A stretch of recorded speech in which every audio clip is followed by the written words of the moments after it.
कैसे क्या हुआ? 3 घंटे बाद में पुलिस आया। कितने लोग दब गए थे? ओ उधर में तो बहु आदमी 100 के ऊपर ऐसे। प्रयागराज के संगम तट पर 28 जनवरी की आधी रात बाद भगदड़ मच गई। हादसे में अब तक 20 से ज्यादा लोगों की मौत की खबर है। 50 से ज्यादा श्रद्धालु घायल बताए जा रहे हैं। घायलों के रेस्क्यू और शवों की तलाश का काम अभी भी जारी है। परिजन भी अपनों को ढूंढ रहे हैं। भगदड़ के बाद वहां मौजूद लोगों ने जो मंजर देखा वो बेहद भयावह था। कुछ लोग अपनों के शव का हाथ नहीं छोड़ रहे थे। उन्हें डर था कहीं बॉडी खो ना जाए। केंद्रीय अस्पताल में लगातार लाशें आ रही थी।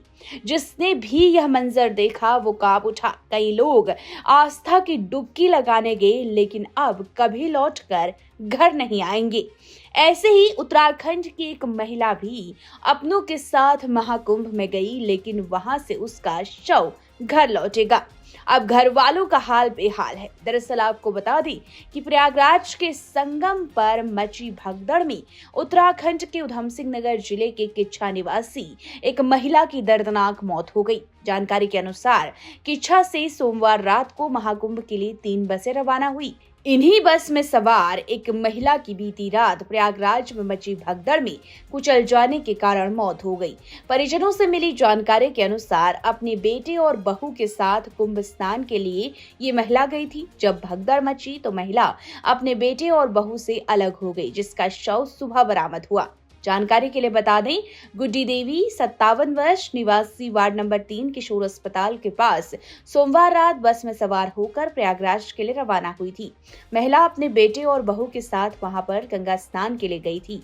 महिला भगदड़ के दौरान अपने बेटे और बहू से बिछड़ गई, जिसके बाद उसकी दर्दनाक मौत हो गई और सुबह 6 बजे उसका शव मिला। कई लोगों का ये भी कहना है कि प्रयागराज में महाकुंभ मेले में देर रात हुई भगदड़ की एक बड़ी वजह 144 वर्ष का संयोग है, जिसका सरकार के साथ ही साधु महात्माओं ने भी बखान किया था और लोग इसी शुभ मुहूर्त में संगम स्नान के लिए घाट पर बैठे एवं लेटे रहे। तभी अवरोधक तोड़कर आई बेकाबू भीड़ ने उन्हें कुचल दिया।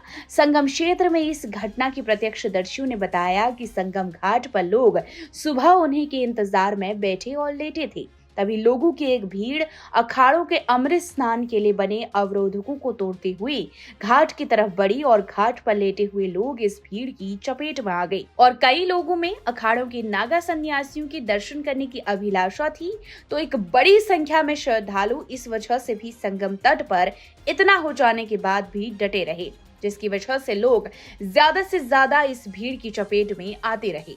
भाई और उसकी वाइफ गए हुए थे 27 तारीख को यहाँ से गए थे, तो अगले दिन सुबह 11 बजे के आसपास पहुँचे हैं। और आज जो सुबह भगदड़ हुई लगभग सुबह 4 बजे के आसपास, तो मेरे पास पौने 7 बजे फ़ोन आता कि भैया मम्मी की डेथ हो चुकी है।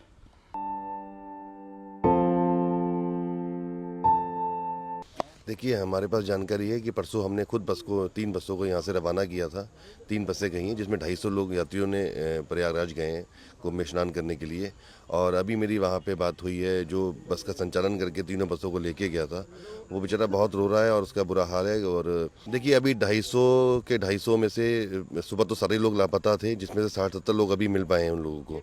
बाकी लोग अभी लापता हैं, 180 लगभग लोग लापता हैं और उसमें से कैजुअल्टी हो चुकी है, जिसकी सूचना हम लोगों को मिल गई है। और हमारे नगर के वरिष्ठ व्यापारी है रिंकू, उनकी माता जी हैं जो उस बस में गई थी और उनकी कैजुअल्टी हो गई है। और बाकी अभी लोग लापता हैं और अभी ये तो बताना मुश्किल है कि मैं तो भगवान से ये प्रार्थना करूंगा कि और कोई कैजुअल्टी ऐसी ना हुई हो, क्योंकि बहुत बड़ी दुखद घटना है।